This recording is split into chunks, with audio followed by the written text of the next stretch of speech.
Mahalagang paalala, ang lahat ng mga balitang aking inihahayag ay hindi sa akin mismo nanggaling. Ito ay galing sa mga source ng Aldab Nation sa iba't ibang social media platform. Ako ay tagapaghatid lamang at nagbibigay ng komento. Magandang araw mga Aldab Nation! May panibago na naman po akong update para sa inyong lahat. Pero bago natin ito umpisahan ay huwag niyo munang kalimutan na mag-subscribe sa aking YouTube channel at i-click mo na rin ang katabing bell button para maging updated ka sa mga latest videos na i-upload ko. At kapag umabot na ng 100,000 subscribers ang aking channel, ay may sorpresa ako para sa inyong lahat. Alam kong excited na kayo, kaya naman ngayon, umpisahan na natin ang ating kwentuhan. Ang pag-uusapan natin ngayong araw na ito kung saan ang di umano'y clone ni Meng ay inampun na raw ngayon ng Mendoza family at pinaretoke pa raw ito para mas maging kamukha ni Meng. Ang tanong ng karamihan, pamilya pa ba to? Grabe na raw talaga ang mga kasamaan nila. Gaano nga ba ito katotoo at may sapat nga bang ebidensya ang makakapagpatunay rito? Well, yan ho ang ating aalamin at pag-uusapan ngayong araw na ito. Pero bago ho yan, ay bibitinin ko muna kayo ng kaunting-kaunti lamang kung saan magbasa muna tayo ng mga nakakatuwang post ni My Name is Theo01 sa Twitter. Kaya naman wag na natin patagalin pa. Sabi niya sa kanyang tweet, labas, no Mimi. Sabi ko mag-sleep ka. Opo, tapos di ako nag-sleep kasi ingay si baby. Anong ginawa dito ng aso? Play kami. Labas dila na yan dahil dinadaganan mo. Play pa ba yon? Hindi po siya galit. Wiggle-wiggle pa siya. Ipapadala namin yan sa kabila. No Mimi, sleep na. Dito lang si Doggy, sa baba siya. Opo, Mimi, sleep na. Dito ka lang sa tabi ko. Asikasuhin ko muna si baby nak. Di naman siya nag-cry. Lika nga dito, bakit lambing-lambing ng baby ko? Hawak ko dede Mimi. Saglit lang ha, big naman ikaw. Baka makita ikaw ni daddy, magagalit yon. Huwag ako sumbong Mimi ko. Hindi kita isusumbong, kanta-kanta tayo Mimi. Sure, minsan, nagtatalo ang mag-asawa pagdating sa mga bata. Gusto ni daddy, mas mag-focus si Mimi sa maliit at huwag na sa malaki. Kaso hindi rin matiis ng ina pagtahimik ng isa sa isang sulok. Habang nakapout ng lips, sabi nga ni Mimi, lambingin mo kaya to para hindi magmaktol. Sa ayaw magpalambing sa ama, nga.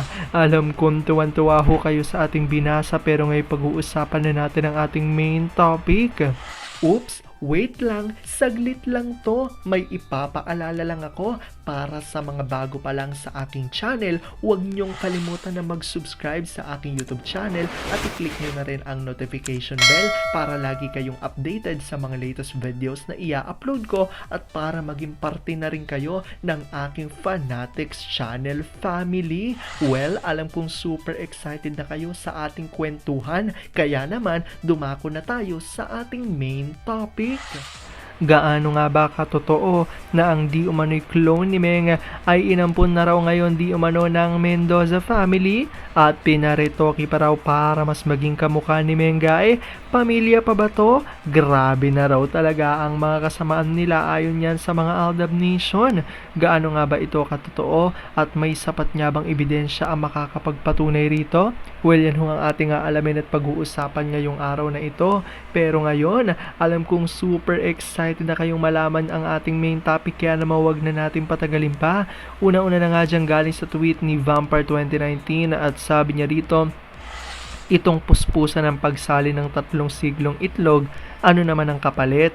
Ang nakabaol nilang baho nagsilabasan, ang show nila naghihingalo, ang investment questionable pa, anong makipagmamalaki nila sa atin? Palakpakan natin ang mga bulok. Sa ginawa ng head honcho ng Z-Family, kahit balik-balik na rin man ang mundo, ang panalo dito ay tayo. Zero ang nawawala sa atin pero sila daang milyones, baka bilyones pa, lalo ng ABS-CBN and APT. Palakpakan natin sila. Mula noong nag-umpisa ang Z at nagka-COVID, ang bibis natin lalo na si Alden ang hindi nawalan ng trabaho. Tignan mo ang artista, sumikat ba ng husto ng artista nila? Sila ang numero 1 financier ng palabas na ito. Sila naman ang unang nakarma, palakpakan sila. Si Mary the Storm, pinipilit na tunay ang Casper at Meng kahit Armay nakakahalata na ang menyo ay peke. Itong Mendo fam lalo namang minamalas at pinipilit ang hindi dapat ipilip. Bakit hindi na lang yan tumahimik ang Dalmatian at kuskusin ng sandpaper ang balat para pumantay? Alam mo, bakit ayaw mo pang ibugay ang tunay na pagkatao na ikaw ay isang? Uulitin ko, walang masama ang isang tao, ang pinakamasama ay pagiging manggagamit. Kasing kapal ng Wall of China yung mukha mo, number 1 user ka lang naman. At eto nga ang tweet ni EBA is mom. Sabi niya rito, sure lang, nakita daw ng malapitan si Clone M ng ilang ADN at nakita na bukol-bukol daw ang kilikili. Gamit din pala siya ng M-Fam. Ano na? Pwedeng gayahin ng muka pero hindi lahat ng parte ng katawan. Fake is fake, side view lang, iba na. At ito nga reaksyon ni Larry 1973, baka po inampun na ng M-Fam si Clone M. Kabanding si Bully Bro. Sabi naman ni Ina Escarda, wow, may pangbayad sila para maritoke ang clone ni M. Sabi naman ni Beth Jimenez, desperate move by desperate people. Tama si Baby Cute, maawa ka na lang kasi obvious na ang desperation nila. M family is too much. Sabi naman ni Virgo 66, medyo nag-improve na nga, hindi na masyadong halata ang kirat na mata, may kinalaman kaya ang isang sikat na clinic?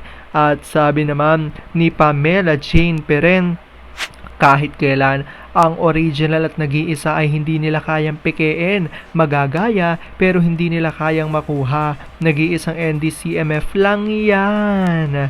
Ayan niya ang paninindigan ng mga Aldab Nation kung saan kahit nga raw nakupkupin pa ng Mendoza family di umano ang clone ni Meng at iparitoke pa ito para maging kamukha ni Meng, ay nag-iisa nga lang ang Mengay sa buhay ng mga Aldab Nation at patuloy nga silang maninindigan na totoong may relasyon nga raw di umano sina Alden at Maine. Alam kong dahil dito marami sa inyo ay mas lalo pa ngayong kumakapit at naninindigan na Aldab nature is real, pero sabi nga natin na kahit na ano pa man na maging desisyon ni na Alden at Maine sa kanilang buhay, karera at buhay pag-ibig, ay kailangan natin silang suportahan at kailangan natin itong tanggapin ng buong buo dahil yon ang kanilang deserve. At yan nga ho ang aking update for today's video.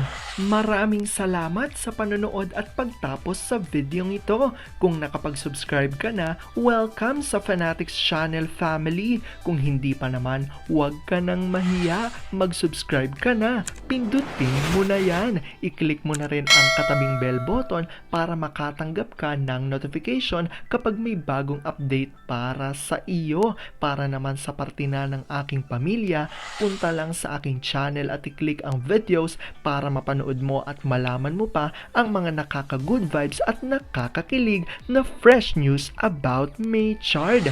Muli, ako ho ang inyong lingkod na patuloy na maghahatid ng good vibes every day. Thank you mga Aldab Nation. Ingat!